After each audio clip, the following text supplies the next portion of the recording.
আসসালামু আলাইকুম। আশা করছি সবাই অনেক বেশি ভালো আছেন। সবাই নিশ্চয়ই দেখে চিনতে পেরেছেন যে এটা হচ্ছে স্ট্রবেরি গাছ। হ্যাঁ, এটা স্ট্রবেরি গাছ। আমি আসলে মূলত কিনেছিলাম এই গাছটা থেকে এই গাছটা করেছি।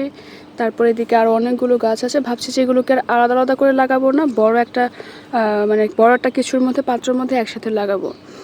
তো এখনও স্ট্রবেরির সিজন আছে কিনা আমি তো জানি না, কিন্তু এই যে আমার গাছে এখনও স্ট্রবেরি ধরে আছে। গত 2-3 দিন প্রচণ্ড বৃষ্টির কারণে স্ট্রবেরি কালারটা একটু নষ্ট হয়ে গেছে, যদিও দুটো 2-1 দিন আগে পারলে বেশি ভালো হতো। ছোট্ট আরেকটা আছে, যেহেতু স্ট্রবেরির সিজন না, তো তারপরেও যেটুকু ধরেছে আলহামদুলিল্লাহ।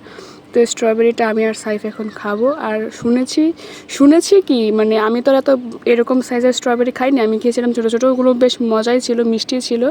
তবে যারা একটু বড়টা খেয়েছে তারা বলেছে যে স্ট্রবেরি নাকি সত্যি খুব মজা, মানে আমার গাছের স্ট্রবেরিগুলো অনেক মজা। তো খেয়ে দেখা যাক আসলে স্ট্রবেরিটা কেমন। এত সুন্দর ঘ্রাণ, শুকে দেখো কি সুন্দর ঘ্রাণ। আমি একটু খাই, তুমি একটু খাও, ঠিক আছে? আচ্ছা, তুমি একটু খাও, তারপরে আমি খাই। বিসমিল্লাহ। এটা তো একটু টক না বাবা। হ্যাঁ, না টক না, তাহলে তো দাও একটু খাই। মাশাআল্লাহ,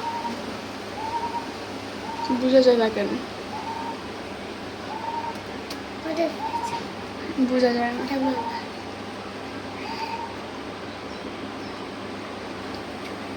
এটুকু তোমার আম্মু খাক। হ্যাঁ হ্যাঁ হ্যাঁ, এটুকু তোমার আম্মু খেয়ে দেখো কেমন হয়েছে। আর গাছ হাইট আছে, তুমি খেও। আচ্ছা, আপু একটু খায় দেখো।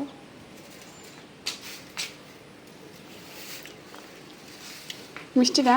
স্ট্রবেরি কোনো মিষ্টি দেখছো? না না, স্ট্রবেরি টক লাগে না? টক লাগে। এটা টকই না, এটা মিষ্টি লাগে না একবারে পুরোপুরি। হ্যাঁ